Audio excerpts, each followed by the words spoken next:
पुण्यासंदर्भात अजित पवार आणि एकनाथ शिंदेंमध्ये फोनवरून चर्चा झाली आहे। पुण्यामध्ये भाजप आणि शिवसेनेची युती तुटण्याच्या मार्गावर आहे। अजित पवारांनी फोन केल्यानंतर धंगेकर भेटीला गेले। 50 पेक्षा अधिक जागांचा प्रस्ताव घेऊन धंगेकर अजित पवारांच्या भेटीला गेल्याची माहिती आहे।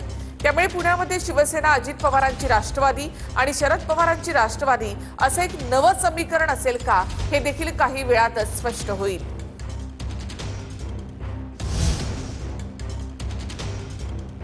मुंबई महापालिकेमध्ये चौरंगी लढत होणार हे आता स्पष्ट झालंय। मुंबईमध्ये भाजप आणि शिंदेच्या शिवसेनेची युती झाली आहे, तर दुसरीकडे शिवसेना ठाकरे आणि मनसे शरद पवार यांच्या राष्ट्रवादींना युती करून लढण्याचं ठरवलंय। काँग्रेस आणि वंचित बहुजन आघाडी यांची देखील युती झालेली आहे, तर अजित पवारांच्या राष्ट्रवादीनं स्वतंत्र लढण्याचं ठरवलं आहे। मुंबई महापालिका निवडणुकीत कोण कुणासोबत लढणार हे आता जवळपास स्पष्ट झालंय। मुंबई महापालिका निवडणुकीत भाजप आणि शिंदेची शिवसेना एकत्र लढणार आहे। मुंबईमध्ये भाजप 128 तर शिवसेना 79 जागा लढवण्यावर एकमत झालंय। उरलेल्या 20 जागांवर अद्याप तोडगा निघालेला नाही। मुंबईमध्ये ठाकरेंची शिवसेना आणि मनसे एकत्र लढणार आहे।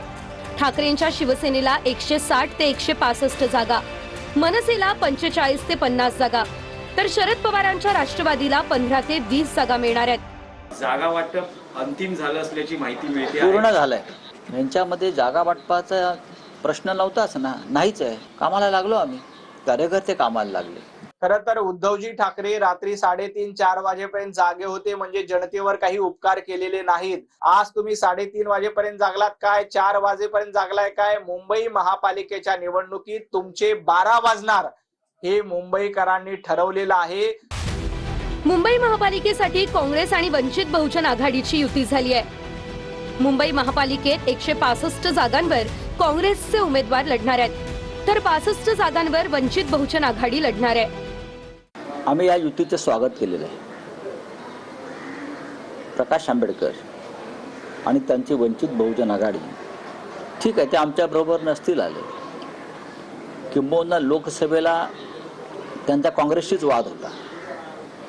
आज काँग्रेस आणि वंचित बहुजन आघाडी एकत्र येऊन जर भारतीय जनता पक्षाच्या पराभवाला हातभार लावणार असतील तर नक्कीच आम्ही नतद्रष्ट नाही, अपशकुन करणार। मुंबईमध्ये अजित पवारांची राष्ट्रवादी स्वबळावर लढणार आहे। मुंबईमध्ये 100 जागा लढण्याचा निर्णय अजितदादांच्या राष्ट्रवादीनं घेतलाय। राष्ट्रवादी काँग्रेस पार्टी स्वतंत्र बीएमसीचा चुनाव लढणार, आता राष्ट्रवादीची संख्या वाढणार आणि राष्ट्रवादीशिवाय महापौर बसणार नाही आणि नक्कीच आम्ही जास्तीत जास्त कॅन्डिडेट्सना निवडून आणणार। नाशिकमध्ये शिंदेची शिवसेना आणि अजित पवारांची राष्ट्रवादी एकत्र निवडणूक लढणार आहेत। नाशिकमध्ये भाजप स्वबळावर लढणार आहे। मेरिटनुसार जागा वाटप पार पडेल अशी माहिती नरहरी झिरवाळ यांनी दिली आहे। नाशिक महापालिकेत शिंदेची शिवसेना आणि अजित पवारांची राष्ट्रवादी एकत्र लढणार आहे। नाशकात भाजपनं स्वबळावर लढण्याचा निर्णय घेतलाय, तर ठाकरेंची शिवसेना, काँग्रेस आणि शरद पवारांची राष्ट्रवादी यासह मनसे एकत्र लढणार आहे, तर वंचित बहुजन आघाडीचा अद्याप निर्णय झालेला नाहीये। 15 दिवसापूर्वी महायुतीची बैठक त्या ठिकाणी झाली होती, परंतु त्यानंतर 15 दिवसामध्ये सकारात्मक कुठलाही प्रतिसाद त्यांच्याकडून आला नाही आणि म्हणून आम्हाला देखील आमचे पक्ष वाढवायचे आहेत आणि आमच्या पदाधिकाऱ्यांना देखील संधी द्यायची आणि म्हणून त्या संदर्भामध्ये आम्ही तो सकारात्मकपणे आम्ही जर उद्या बोलवलं नाही आम्हाला तर आम्ही आमची तयारी करून ठेवावी या दृष्टीने आम्ही पुढे जात आहोत। महायुतीत लढण्याच्या संदर्भातच कुठं चर्चा करायला त्यांची तयारी नव्हती, म्हणून हा प्रसंग या ठिकाणी उद्भवला। विश्वास ठेवला होता आतापर्यंत की बाबा आपण महायुतीत लढू, त्यांच्या मनात काय असेल माहित नाही। कदाचित त्यांना आम्ही असलो नसलो तरी काही फरक पडणार नसेल। सर्वांना बरोबर घेऊन आम्ही ही निवडणूक या ठिकाणी लढवतो आहोत। बीजेपीला विरोध करण्यासाठी, जातीयवादी पक्षांना विरोध करण्यासाठी जर सगळ्यांनी एकत्र येऊन आपण त्यांना रोखलं तर आता हिंदुत्वाची भूमिका जरी असली तरी आता अनेक वर्षांपासून आम्ही एकत्र काम करतो आहोत आणि सर्वधर्म समभाव हा नारा या ठिकाणी आम्ही जपतो। नवी मुंबईमध्ये शिंदेची शिवसेना स्वबळावर लढणार आहे, त्याचबरोबर शिवसेनेच्या किशोर पाटकरांकडनं नवी मुंबईमध्ये स्वबळाचा नारा देण्यात आलाय। युती होताना दिसत नाही, आम्हाला डावललं जातंय, शिवसेना जिल्हा प्रमुख किशोर पाटकर यांनी हा थेट आरोप केलाय।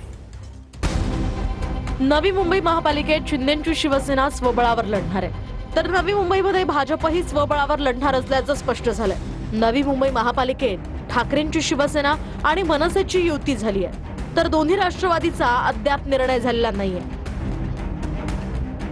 युती होताना तर आम्हाला दिसत नाही आणि आम्हाला जर असं डावललं जाते तर आम्हाला तरी कुठे इच्छा आहे त्यांच्यावर जायची। आले तर ठीक, नाही तर आम्ही आमच्या स्वबळावर लढू। मग आता तुम्ही स्वबळावरती लढणार? 100% लढणार। मग आम्ही नाही लढायच्या, लढणार आम्ही आणि जिंकणार पण। ठाण्यामध्ये सुद्धा महायुतीचं जागा वाटप जवळपास आता निश्चित झालेलं आहे। दोन्ही ठाकरे ठाण्यातही एकत्रच लढणार आहेत। ठाण्याचं नेमकं चित्र काय आहे ते आपण पाहूया। ठाणे महापालिकेत भाजप आणि शिवसेनेची युती झाली आहे। ठाण्यामध्ये शिंदेची शिवसेना 87 जागांवर तर भाजप 44 जागांवर लढणार आहे। ठाणे महापालिकेत ठाकरेंची शिवसेना आणि मनसेची युती झाली आहे, मात्र दोघांमधलं जागा वाटप अद्याप निश्चित झालेलं नाही।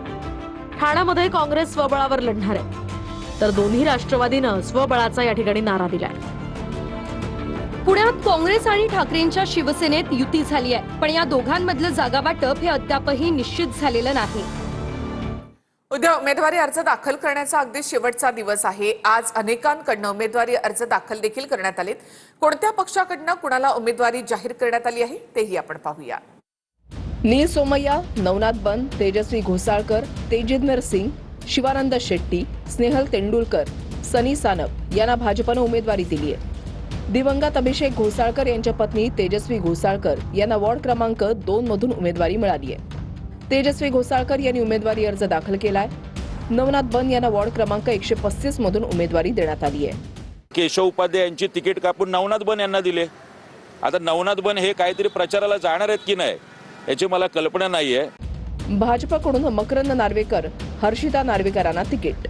भाजपकडून माजी नगरसेवक मकरंद नार्वेकर आणि हर्षिता नार्वेकरांना उमेदवारी देण्यात आली आहे। मकरंद नार्वेकर प्रभाग क्रमांक 226 मधून निवडणूक लढणार आहेत, तर हर्षिता नार्वेकर या प्रभाग क्रमांक 227 मधून निवडणूक लढणार आहेत। प्रभाग क्रमांक 221 मधून माजी आमदार राज पुरोहितांचे पुत्र आकाश पुरोहितांना उमेदवारी जाहीर करण्यात आली आहे। ठाकरेंच्या शिवसेनेकडून अंकित प्रभू, गीतेश राऊतांना उमेदवारी। ठाकरेंच्या शिवसेनेतील विनायक राऊतांचे पुत्र गीतेश राऊत उद्या उमेदवारी अर्ज भरणार आहेत। गीतेश राऊत वॉर्ड क्रमांक 89 मधून उद्या उमेदवारी अर्ज भरतील, तर आमदार सुनील प्रभूंचा मुलगा अंकित प्रभू यांना वॉर्ड क्रमांक 54 मधून उमेदवारी मिळाली आहे। आमदार हारून खान यांची मुलगी सबा हारून खान यांना वॉर्ड क्रमांक 64 मधून उमेदवारी देण्यात आली आहे।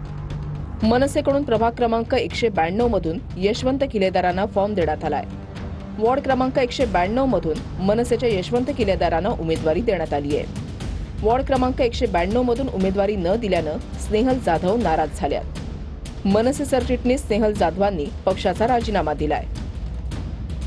नाशिकमध्ये एकीकडे कार्यकर्ते पक्षप्रवेशावर नाराज असताना दुसरीकडे आमदारांच्या मुलांकडूनच उमेदवारी अर्ज दाखल केला जातोय। आमदार देवयानी फरांदेंचा मुलगा अजिंक्य फरांदे, आमदार सीमा हिरेंची मुलगी रश्मी हिरे आणि दीर योगेश हिरेंकडून उमेदवारी अर्ज दाखल करण्यात आलाय। आज सातपूरमध्ये प्रभाग पालिका निवडणुकीच्या पार्श्वभूमीवर अनेक ठिकाणी नाराजी नाट्य सध्या सुरू आहे। राजकीय पक्षांकडनं अनेकांना संधी देण्यात आली, तर काही जणांनी पक्षानं आपल्याला डावललं असा आरोप करत नाराजी व्यक्त केली आहे। पाहूयात। ठाकरेंच्या शिवसेनेमधला अंतर्गत वाद उफाळून आलाय। मातोश्रीवर रविवारी रात्री पार पडलेल्या बैठकीत मोठा वाद झाला। अनिल परब, वरुण सरदेसाई यांच्यावर नाराज झाले। जागा वाटपावरून दोघांमध्ये वाद झाल्याची चर्चा आहे। सूत्रांच्या माहितीनुसार वांद्रे पश्चिमच्या वॉर्ड क्रमांक 95 मधील उमेदवारी वादाचा मुद्दा ठरला। या प्रभागामधून अनिल परब यांच्या गटाकडून शेखर वैंगणकर यांना उमेदवारी देण्याचं आधी निश्चित झालं होतं, मात्र ऐनवेळी ही उमेदवारी रद्द करत श्रीकांत सरमळकर यांचे जावई हरी शास्त्रींना तिकीट देण्यात आल्यामुळे परब नाराज झाले। हरी शास्त्रींना उमेदवारी देण्याची शिफारस आमदार वरुण सरदेसाई यांनी केल्याचं कळतं। याच मुद्द्यावरून परब आणि सरदेसाई यांच्यामध्ये वाद झाला। वादानंतर संतप्त अनिल परब थेट बैठकीमधून निघून गेले। निवडणुकीच्या काळामध्ये हे नाराजी नाट्य प्रत्येक पक्षात होतं। त्यांच्या पक्षात झालं म्हणून आम्ही टीका करायची, आमच्या पक्षात झालं तर त्यांनी टीका करायची, हा स्वभाव नसावा। प्रत्येक पक्षामध्ये ह्या तिकिटासाठी कुरबुरी ह्या होत असतात. या निवडणुकीचा तो भाग असतो. जे नाराज आहेत, आमचे आहेत, त्यांची नाराजी आम्ही दूर करू, एकेकाला आम्ही समजू. ठाकरेंच्या मोदी आणि ईव्हीएम असल्यामुळे हे लोक माज करतायत अशी टीका राज ठाकरेंनी केली. संकट नीट ओळखा, मुंबई वाचली पाहिजे असं आवाहन सुद्धा राज ठाकरे यांनी केलं आहे.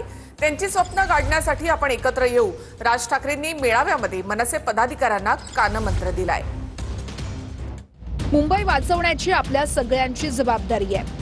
मुंबई वाचली पाहिजे, संकट नीट ओळखा, निवडणुकीला एकजुटीने सामोरं जा. निवडणुकीच्या प्रचार सभेत अनेक गोष्टी बाहेर काढणार. कुणाला किती जागा मिळाल्या यामुळे नाराज होऊ नका. दुसऱ्यांची वाईट स्वप्न गाडण्यासाठी तुम्ही एक व्हा. ईव्हीएम आणि मोदी असल्यानं त्यांचा माज सुरू आहे. अजूनही लोकांच्या मनामध्ये संशय आहे की ईव्हीएम इथे गोंधळ आहे, घोटाळा होतोय आणि म्हणून साहेबांनी ते भाष्य केलेलं आहे. आता ईव्हीएम म्हणायचं, मोदी म्हणायचं, नंतर पैशाचं वाटप म्हणायचं, या आता सगळ्या तुम्ही जे काही बोलतायत ना त्याला लोक आता कंटाळलेले आहेत. म्हणून आता या वक्तव्याला लोक एक मजाकीचा विषय म्हणून पाहतात. काही वर्षात मुंबईचा चेहरा बदलतोय. ते मुंबईकडे लक्ष देवाभाऊंचं असल्यामुळेच, त्या ठिकाणी मोदी साहेबांचं असल्यामुळेच आहे. 25-30 वर्षात आपण काय केलं, काय लक्ष दिलं हे मुंबईकरांना नीट माहिती.